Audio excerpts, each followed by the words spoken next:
제가 미국에서 유학을 할 때에 어느 한 관광 도시를 간 적이 있습니다. 해변에 위치한 관광 도시였는데 참 아름다운 도시였습니다.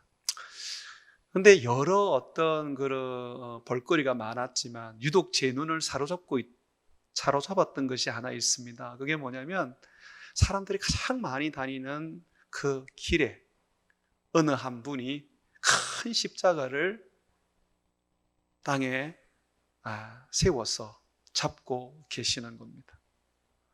아무런 말 없이 그저 그 십자가를 사람들이 지나가는 그 거리에 세우고 사람들의 시선을 따라서 이렇게도 돌리고 또 이렇게도 돌리면서 그렇게 계셨습니다. 너무나도 그 광경이 진기해서 제가 그분에게 가까이 가서 그분이 어떤 분인가 싶어서 이렇게 물어봤더니 그분은 자기 스스로를 예수의 구원을 전하는 전도자다라고 그렇게 얘기해 주셨습니다. 목사님이시더라고요. 미국에서 본 그 십자가를 가지고 전도하시는 그 전도자, 참으로 우리나라에도 있으면 좋겠다 하는 생각을 가졌고 곳곳에 복음 전하는 사람들이 있구나 하는 것들도 제가 느낄 수가 있었습니다.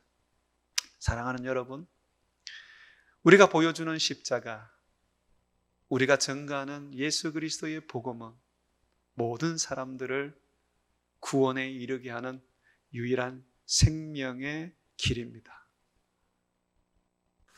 오늘 여러분들이 읽었던 말씀 가운데에 사도행전 2장 21절에 누구든지 주의 이름, 예수의 이름을 부르는 자는 구원을 받으리라고 선언하고 있습니다. 온 인류의 희망과 소망은 예수입니다. 그의 이름을 부르는 자, 그의 이름을 붙잡고 그를 믿는 자, 영생을 얻게 되지요.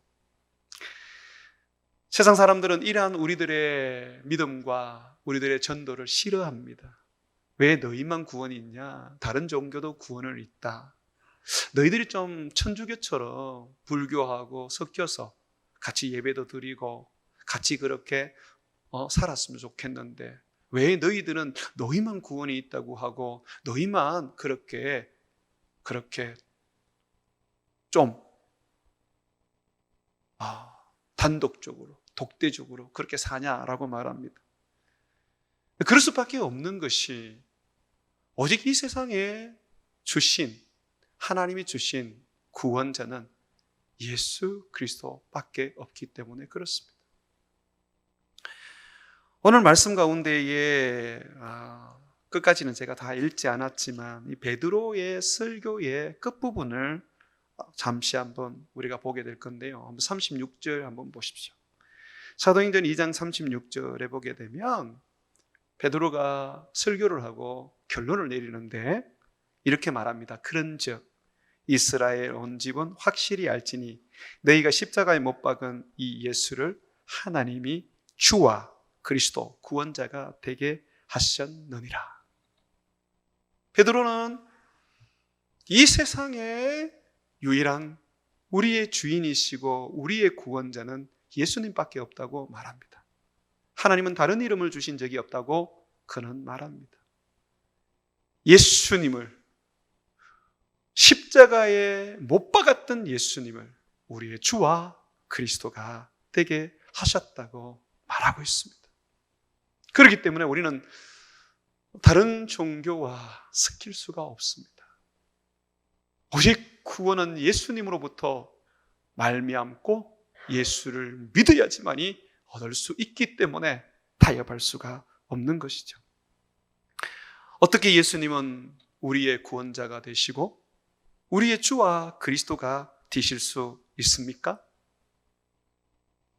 예수님께서 우리를 위하여 십자가에 못 박혀 죽으셨을 때에 우리의 죄를 속죄하고 우리의 죄값 때문에 십자가에서 죽으셨을 때에 하나님은 그를 다시 살리셨습니다.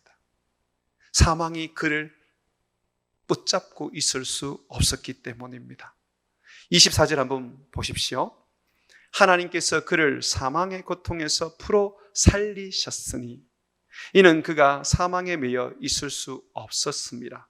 예수님이 우리 죄를 위하여 십자가에 못 박혀 죽으셨을 때 그 죽음이, 그 사망이 예수님을 메어 놓을 수가 없었습니다. 사망이 예수님을 삼킬 수가 없었습니다. 이 세상 사람들 치고 죽음에서 자유로운 사람이 있습니까? 없잖아요. 누구나 다 죽지 않습니까? 살아보려고 온갖 예를 쓰고 힘을 써보지만 그러나 그 죽음을 벗어날 사람은 아무도 없습니다. 우리는 결국 사망에 매여 사망에 포로된 채 왕노릇하고 있는 사망 아래에서 영원히 묶여 살 수밖에 없는 그런 죄의 저주를 가지고 있는 자들입니다.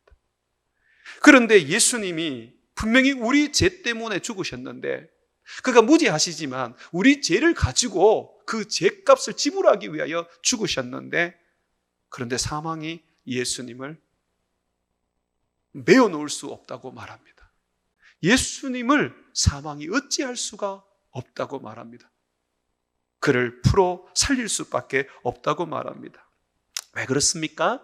예수님이 하나님이시기 때문에, 천지를 창조하신 하나님이시기 때문에, 예수님이 하나님의 아들이시기 때문에 그렇습니까?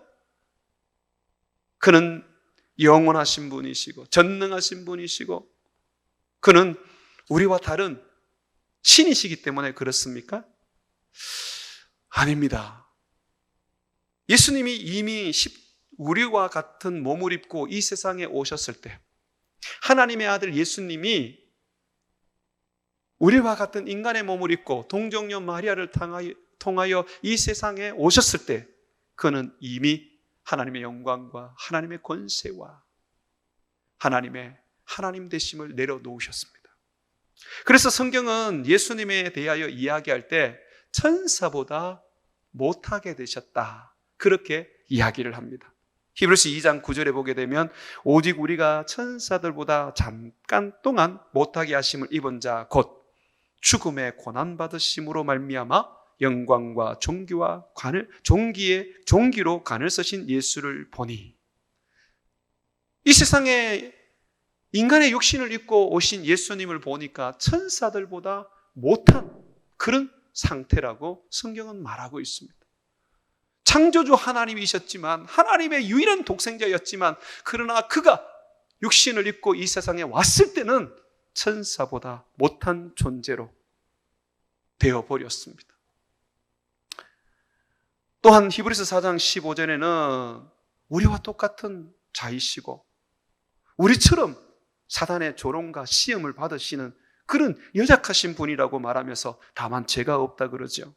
히브리서 4장 15절을 보게 되면 우리에게 있는 대제사장은 우리의 연약함을 동정하지 못하실 이가 아니요 모든 일에 우리와 똑같이 시험을 받으시니로되 죄는 없으시니라. 사단이 예수님을 시험했습니다. 이건 있을 수가 없는 일이잖아요. 사단은 타락한 천사로 창조물에 불과한 뿐입니다. 그럼에도 불구하고 이 사단이 예수님을 3번이나 시험을 했습니다.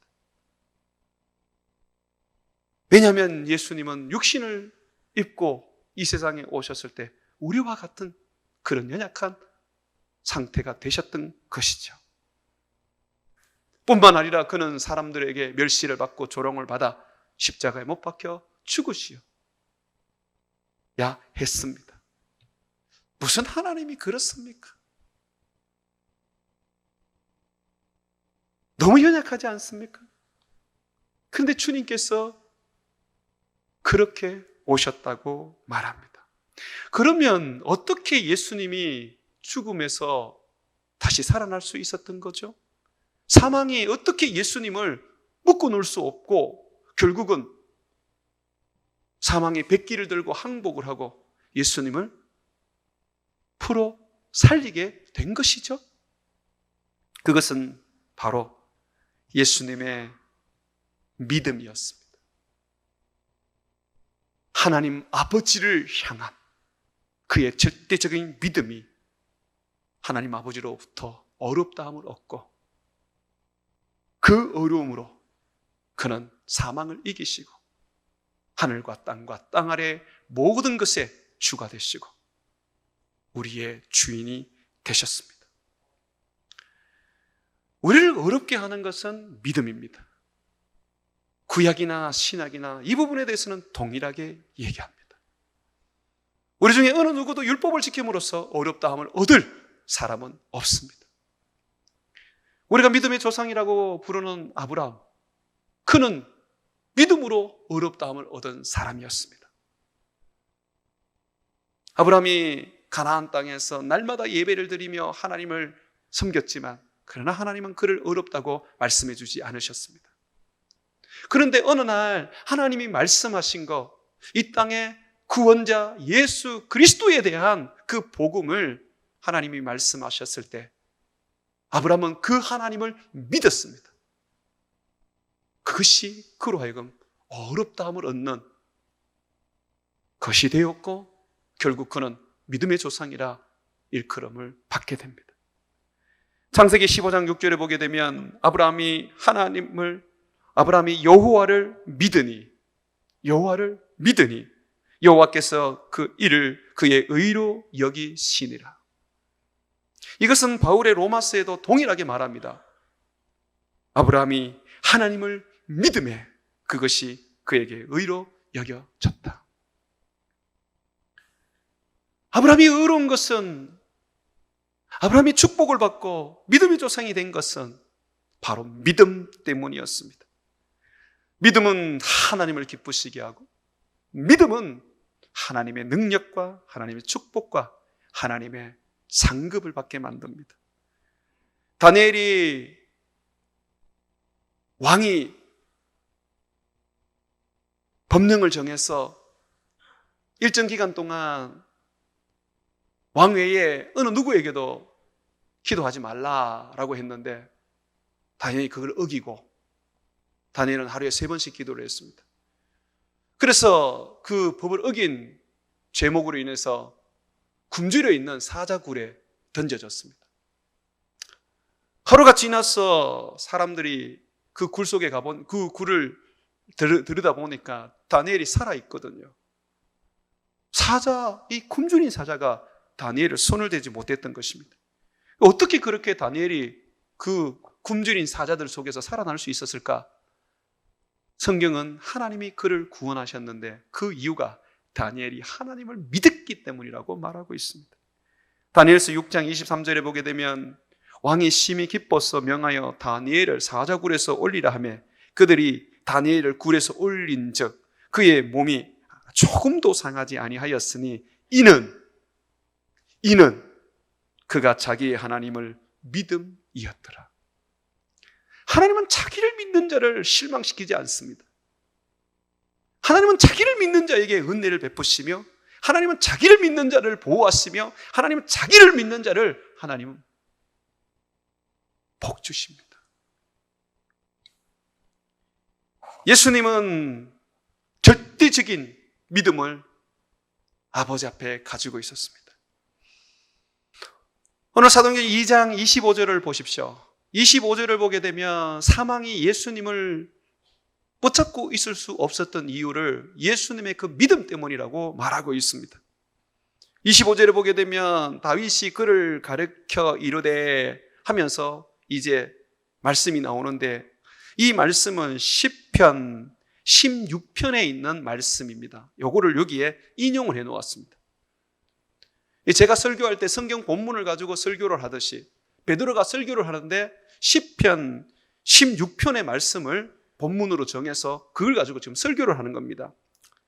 자, 설교를 하는데 시편 16편에 이런 말씀이 있습니다. 25절에 한번 보십시오. 내가 항상 내 앞에 계신 주를 배웠으며, 여기서 내는 지금 다윗이 말하고 있지만, 예언하고 있지만 이것은 다윗이 아니라 예수님입니다.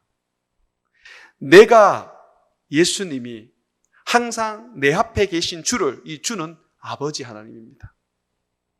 왜 그런가 하면 이 구약의 성경은 선지자들이 직접적으로 하나님의 말씀을 전할 때가 있습니다. 나 여호와가 말하노라 하면서 자기가 하나님인 것처럼 말을 합니다.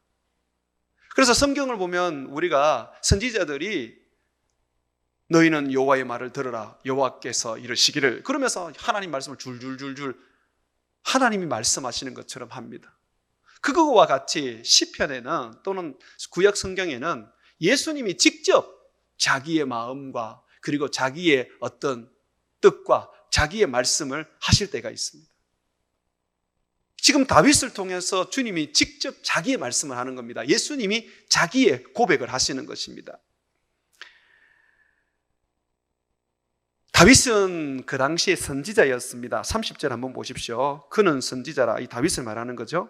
하나님이 이미 맹세하여 그 자손 중에서 한 사람을 그 위에 앉게 하리라 하심을 알고 미리 본고로, 다윗이 선지자죠, 미리 일어날 일들을 보았는데 뭘 보았느냐면 그리스도의 부활을 보았다고 말하고 있습니다.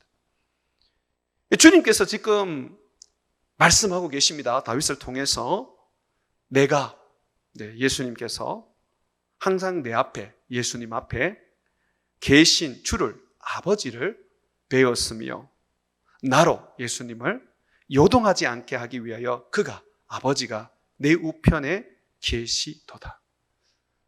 예수님이 지금 자기의 죽음에 대한 이야기를 지금 하시는데, 그런데 주님께서 그 죽음 앞에서 뭘 얘기하자면 나는 요동치 않는다. 이 죽음으로 말미암아 나는 십자가의 그 고통과 그 처참한 그 어떤 그 힘겨움을 나는 요동치 않는다. 왜냐하면 내 아버지께서 항상 내 앞에 계시고 내 아버지께서 내 우편에 계시면서 나를 보시고 지켜주시기 때문이다 라고 말하고 있습니다. 그래서 26절 보십시오. 그러므로 아버지가 나와 함께 하기 때문에 내가 그 죽음 앞에서도 기뻐하였고 내 혀도 즐거워하였으며 육체도 희망에 거하리라. 나는 이 죽음을 나는 두려워하지 않는다. 나는 이 죽음으로 인하여 고통스러워하지 않는다. 왜냐하면 아버지 나와 함께 하시고 아버지께서 나를 이끌어 주시고 나를 다시 살리실 것이기 때문에 그렇다라고 말합니다. 한 번 더 보시죠. 27절. 이는 내 영혼을 음부에서 버리지 아니하시고, 이 내 영혼은 예수님의 영혼입니다. 또 주의 거룩한 자로 예수님을 말하죠. 석임을 당하지 않게 하실 것이라. 예수님은 다윗을 통해서 분명하게 우리에게 말씀하고 있습니다. 나는 내 아버지 하나님을 절대적으로 신뢰하고 믿는단다. 그분은 나를 버리지 아니하시고 그분은 나와 함께 하셔서 그것이 죽음이든 그것이 즐거움이든 그것이 고통이든 어떤 환경 속에서도 아버지는 나와 함께 계시고 내 우편에 계신다.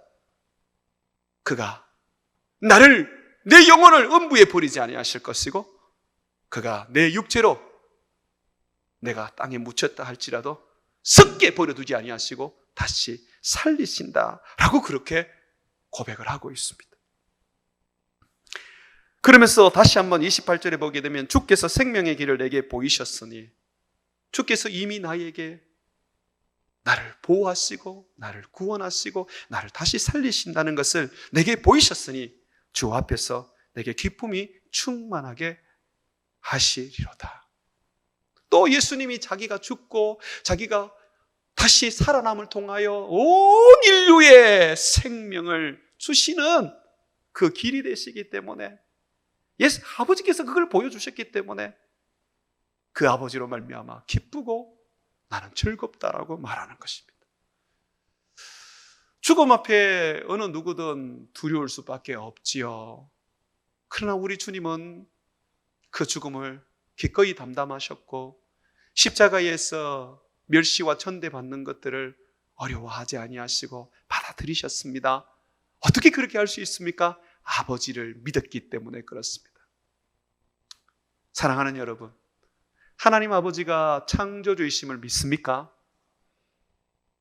보이는 모든 것을 지으신 분입니다. 또한 우리가 보이지 않는 영적인 세계도 지으셨습니다. 하나님께서 능치 못하실 일이 있으시겠습니까? 아니요, 전능자라 그랬어요. 능치 못할 일이 없습니다.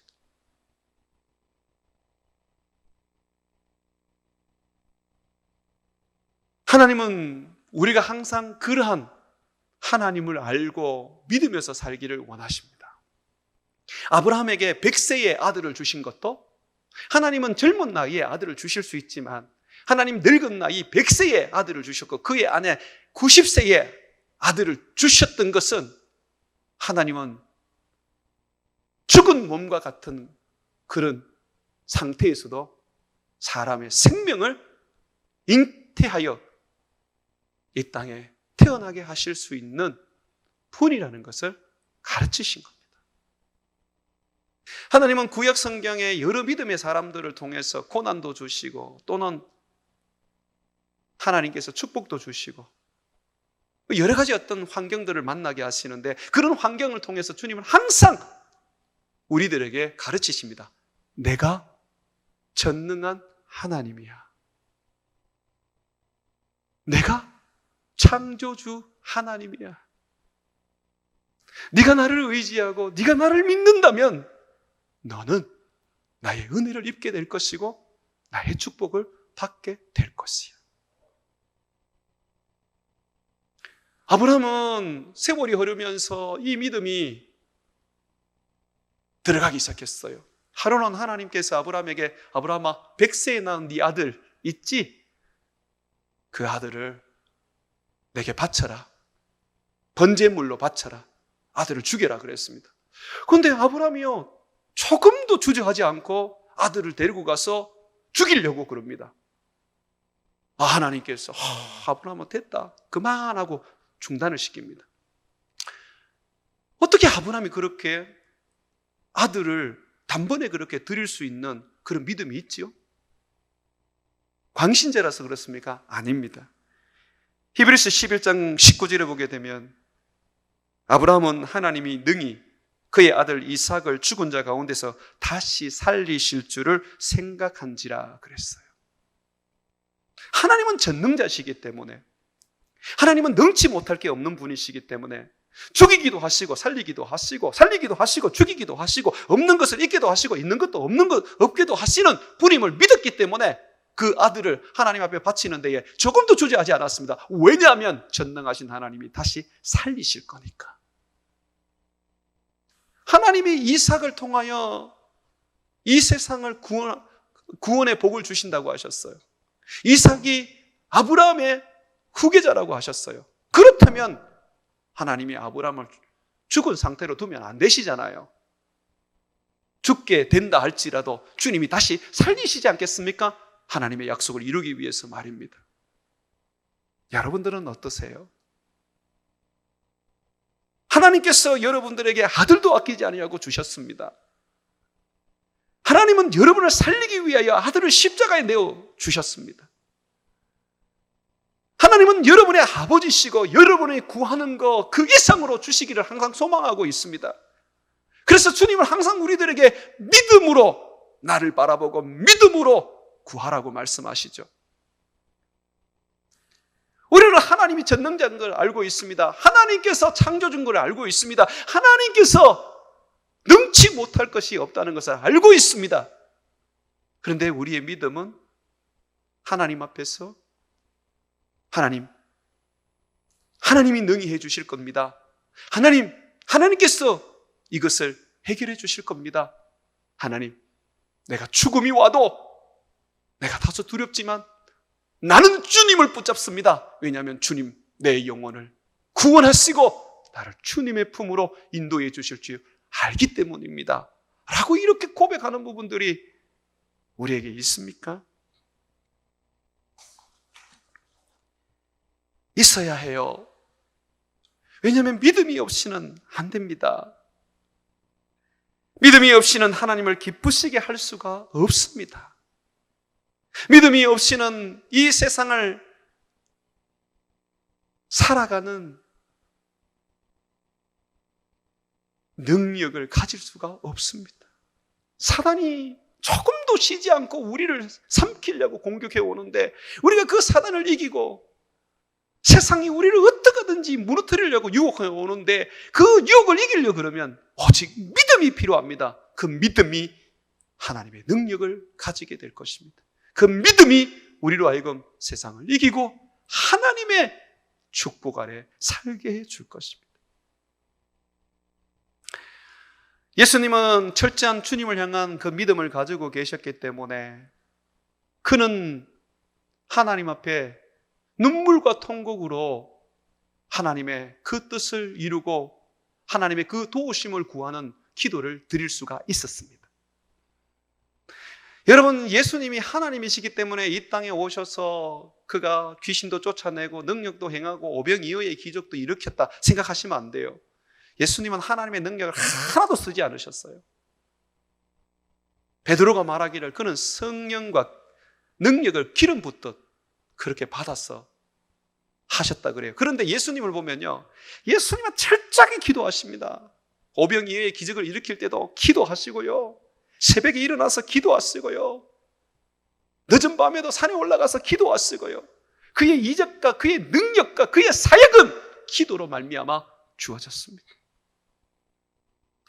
성경 한번 찾아보겠습니다. 히브리서 5장 7절에서 9절. 히브리서 5장 7절에서 9절 한번 찾아보십시오.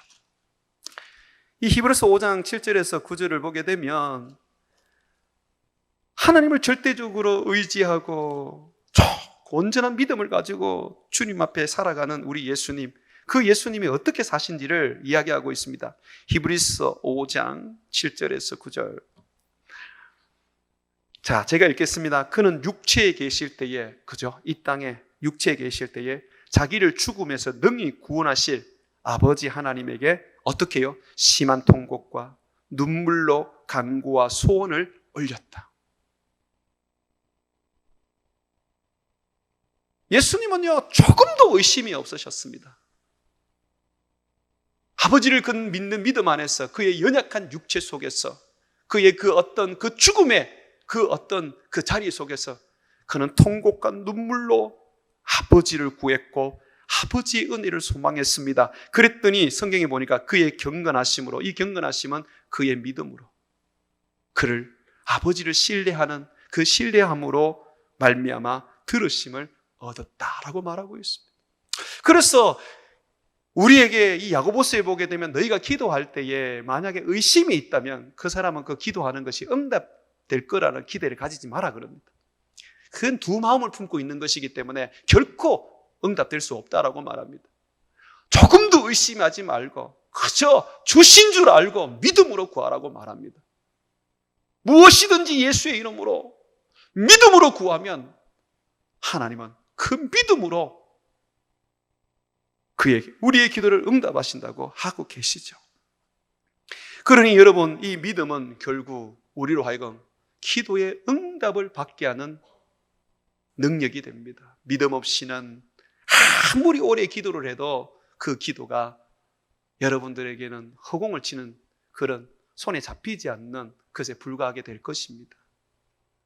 뿐만 아니라 예수님은 그 믿음으로 말미암아 하나님 앞에 순종할 수 있는 삶을 사셨습니다. 육체의 연약함에도 불구하고 철저하게 예수님은 하나님 앞에 순종하고 주의 뜻을 이루었습니다.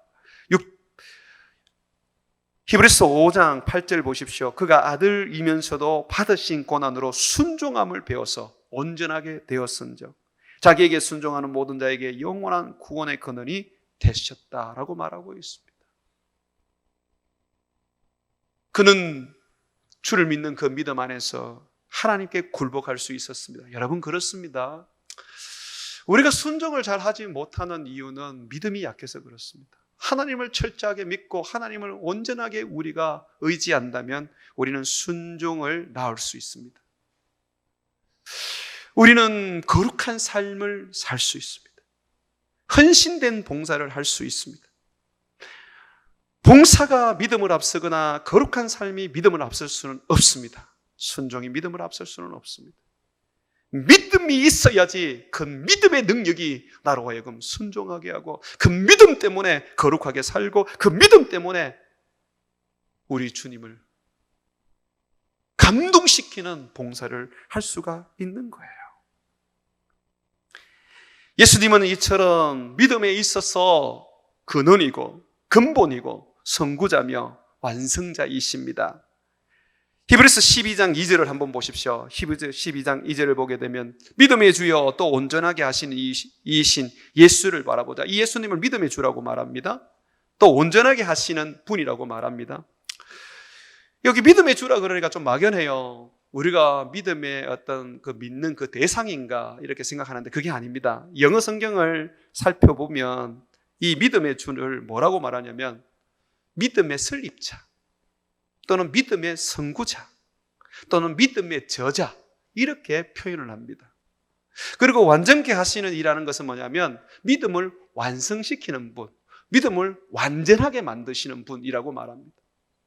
여러분, 예수님이 믿음의 근원이시고 예수님이 온전한 믿음을 우리에게 보여주셨고 예수님은 믿음을 퍼펙트하게 완전하게 예수님은 이루신 분이십니다.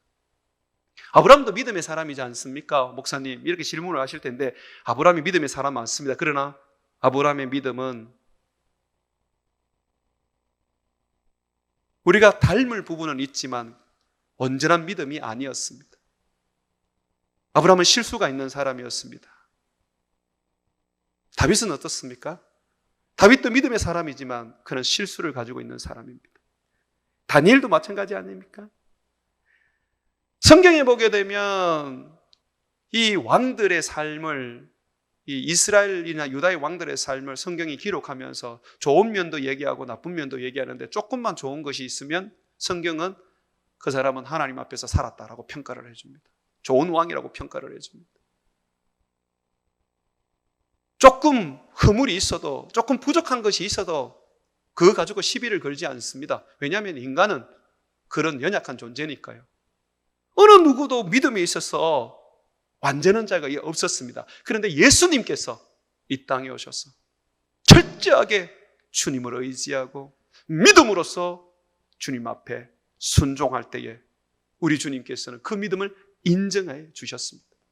그래서 히브리서 12장 2절에는 그렇게 말하는 겁니다. 예수님은 믿음의 근원이 되셨고 선구자가 되셨고 예수님은 믿음의 완성자가 되셨고 예수님은 믿음의 모델이 되셨다. 존 파이퍼는 이 구절을 이렇게 말합니다.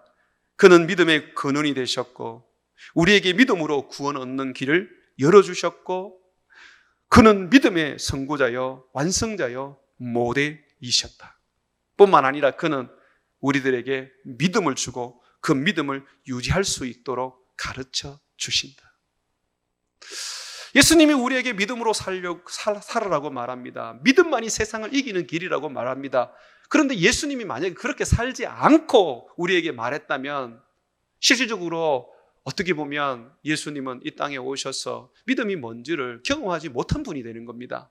그런데 예수님은 철저하게 믿음으로 그는 죽음을 이기신 분이시고 하나님으로부터 의롭다함을 인정받은 분이십니다. 그러다 보니까 예수님은 믿음이 뭔지를 몸소 가져보셨고 또 그렇게 사셨던 분이시기 때문에 우리에게 요구합니다. 너희가 믿음으로 살아라. 믿음은 하나님으로부터의 상급이 있습니다. 보상이 있다는 것입니다.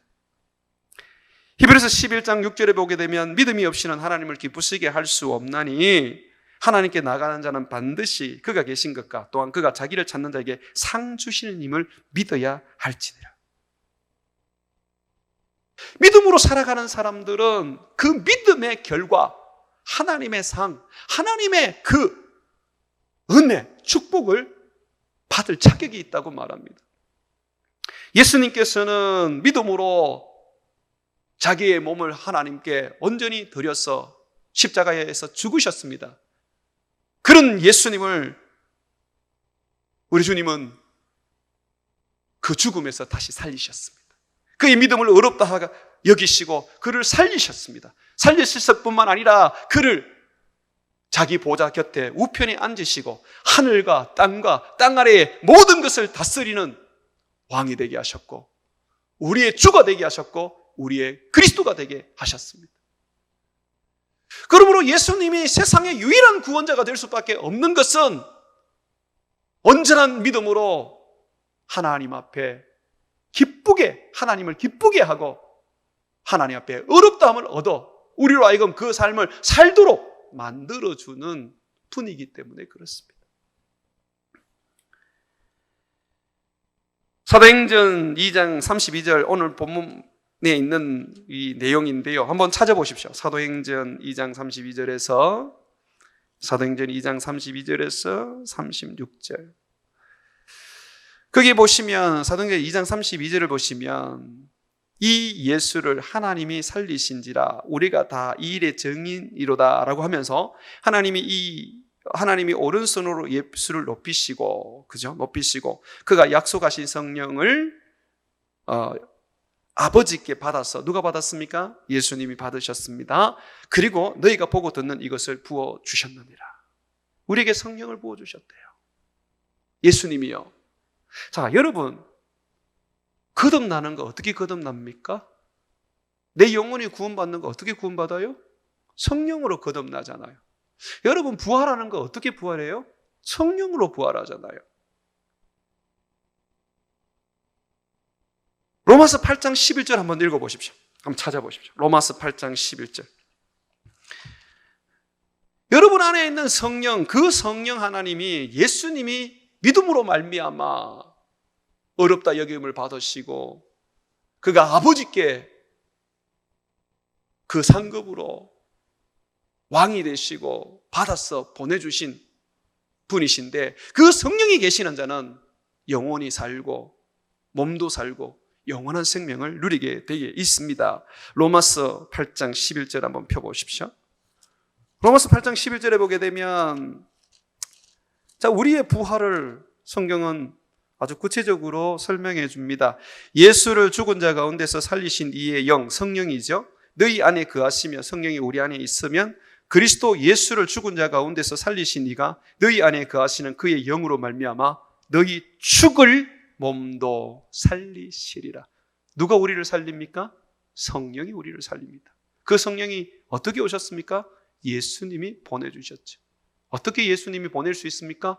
그가 믿음으로 하나님 앞에 사셨기 때문에 하나님이 그를 살리셔 지극히 높은 이름을 주시고 하늘과 땅과 땅 안에 있는 모든 것을 다스리게 하시며 그의 이름으로 구원을 얻으며 그의 이름으로 영생을 얻도록 하셨습니다.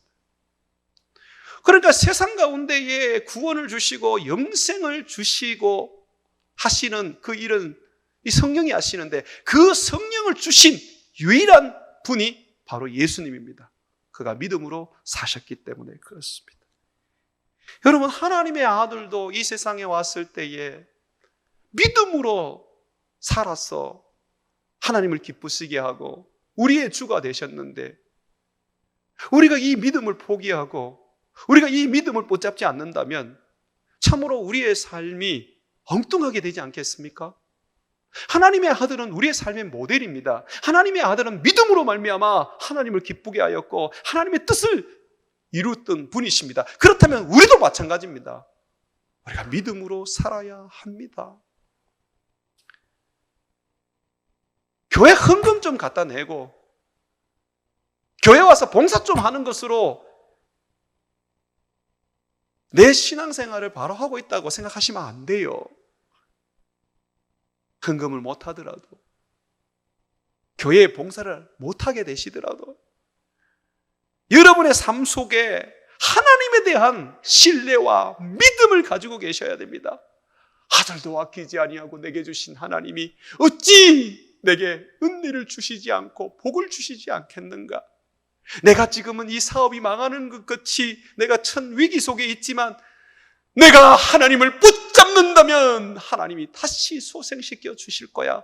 아들도 아끼지 아니하고 주신 하나님인데 어찌 내가 하나님을 믿지 않을 수 있겠어?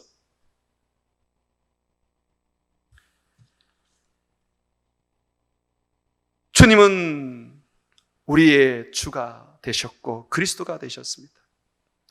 빌립보서 2장 5절과 11절에 보게 되면 예수님의 마음을 가지라고 우리에게 말하면서 그는 우리와 같은 육체를 입고 오셔서 죽기까지 복종하셨다라고 말합니다. 그것이 십자가의 죽음이라 그래요. 그랬더니 하나님이 그를 지극히 높여 모든 이름 위에 뛰어난 이름으로 이름을 주시고 하늘에 있는 자들이나 땅에 있는 자들이나 땅 아래에 있는 자들과 모든 무릎을 예수의 이름에 꿇게 하시고 모든 입을 예수 그리스도를 주라 시인하며 하나님 아버지께 영광을 돌리게 하셨다고 말하고 있습니다. 예수님도 부활하셨을 때 제자들에게 그렇게 말씀하셨죠. 마태복음 28장 18절을 보게 되면 하늘과 땅의 모든 권세를 내게 주셨다. 아버지께서 어떻게 그 아들에게 이 권세를 다 주셨습니까? 그가 철저하게 아버지를 신뢰하고 믿고 아버지 앞에서 요동하지 아니하고 믿음으로 아버지를 섬겼을 때에 아버지께서 그를 높여 살리시고 높여 우리의 주가 되게 하시고 모든 권세를 가지게 해 주셨지. 그러므로 세상의 모든 권세를 가진 예수 그리스도, 그가 바로 유일한 구원자입니다. 요한일서 5장 2절에 보게 되면 아들이 있는 자에게는 생명이 있고 아들이 없는 자에게는 생명이 없다고 말하고 있습니다. 요한복음 3장 36절에도 아들을 믿는 자에게는 영생이 있고 아들에게 순종하지 않는 자는 영생을 보지 못하고 도리어 하나님의 진노가 그 위에 머물러 있다고 말합니다. 예수 그리스도, 그가 하나님을 믿음으로 죽음 앞에서도 요동치 아니하고 자기와 함께 계시는 그 하나님, 영혼을 음부에 버리지 아니하시고 그 몸을 썩게 버려두지 아니하시는 그 하나님을 믿고 의지함으로써 아버지는 그런 예수님을 어렵다 여기시고 그를 다시 살려 그를 높이 쌓아 우리의 주가 되게 하시고 우리의 구원자가 되게 하셨습니다. 사랑하는 여러분, 예수님은 또한 우리의 모델입니다. 믿음으로 사십시오. 여기서 믿음으로 산다는 게 자꾸 여러분 행위로 가시면 안 돼요. 믿음으로 사는 것은 봉사하는 거고 믿음으로 사는 것은 뭐 어떤 내가 착하게 사는 것이고, 물론 그럴 부분들이 없지 않아 있지만 그게 아니에요. 믿음으로 사는 것은 말 그대로 하나님을 붙잡고 신뢰하는 겁니다. 죽음 앞에서도 나를 살리실 하나님을 믿는 겁니다. 절망 속에서도 나를 희망으로 바꿔주실 하나님을 믿는 것입니다. 없는 것 중에서도 하나님은 주신다는 나의 아버지임을 믿는 것입니다. 믿음의 그 마음이 우리의 삶을 바꿔놓고 우리의 삶이 창조의 삶으로 나오게 하는 것입니다. 사랑하는 여러분, 저도 혼자 예수를 믿었기 때문에 부모님과 형제를 믿게 하는 것이 너무너무 큰 저의 숙제였고 소망이었습니다. 그런데 예수님을 전해보니까 도리어 집에 불화만 더 생기고 아버지 어머니로부터 그냥 나쁜 자식으로 가까이 할 수 없는 그런 버린 자식에 가까이 돼버리는 거예요. 그래도 내가 가정과 같이 이 부모와 같이 형제들과 좀 화목하게 살려면 복음에 있어서 입을 닫고 있어야만 했었어요. 참 고통스러웠어요. 전도하면 전도할수록 더 원수가 되니까. 그런데 어느 날 성경을 읽다가 성경 속에 이런 말씀이 있었습니다. 주 예수를 믿어라. 그러면 너와 내 집이 구원을 얻으리라. 그때 내 집이라는 게 제게 너무 가슴에 이렇게 새겨졌어요. 내가 믿으면 내 집이 구원을 얻구나. 내가 이 말씀을 믿어야 되겠다. 그래서 제가 이 말씀을 믿고 날마다 주님 앞에 기도했습니다. 주님, 내가 주님을 믿습니다. 그러므로 주님의 약속대로 내 집을 구원하여 주옵소서. 그러면서 저는 원수가 되든 말든 끊임없이 복음을 전했어요. 그랬더니 어느 날 어머니, 아버지, 형제들이 예수를 믿고 형제들은 목사가 되기 시작했습니다. 저는 그것이 바로 믿음의 역사라는 것을 알고 있습니다. 우리의 삶은 그렇게 살아가게 되어 있습니다. 믿음으로 없는 것을 있게 하고 믿음으로 죽은 것을 살리고 믿음으로 삶을 바꾸어 놓는 것입니다. 여러분이 지금 굉장한 어려움 속에 있습니까? 망해서 더 이상 살 길이 없는 그런 아주 절박한 상황에 놓여 있습니까? 정말 앞이 보이지 않는 그런 고통 속에 있습니까? 바로 지금 믿음을 사용하실 때입니다. 그저 교회 와서 말씀 한 자락으로 위로받고 그냥 눈물 한번 흘리는 것으로 가지 마시고 믿음을 더하여 내 아버지는 전능하신 하나님, 내 아버지는 창조주 하나님, 아들도 아끼지 아니하시고 주신 하나님임을 온전히 믿고 나도 예수님처럼 지금 죽음과 같은 상황 속에서도 흔들리지 않고 내가 아버지를 끝까지 바라보고 내가 나아가리라. 그가 나를 사망의 음침한 골짜기에서 건져내 주시고 내 죽음을 부활로 이어 주시리라. 내가 의지할 분은 주님밖에 없다는 것을 온전히 붙잡고 살아가는 계기로 삼기를 주의 이름으로 축원을 드립니다.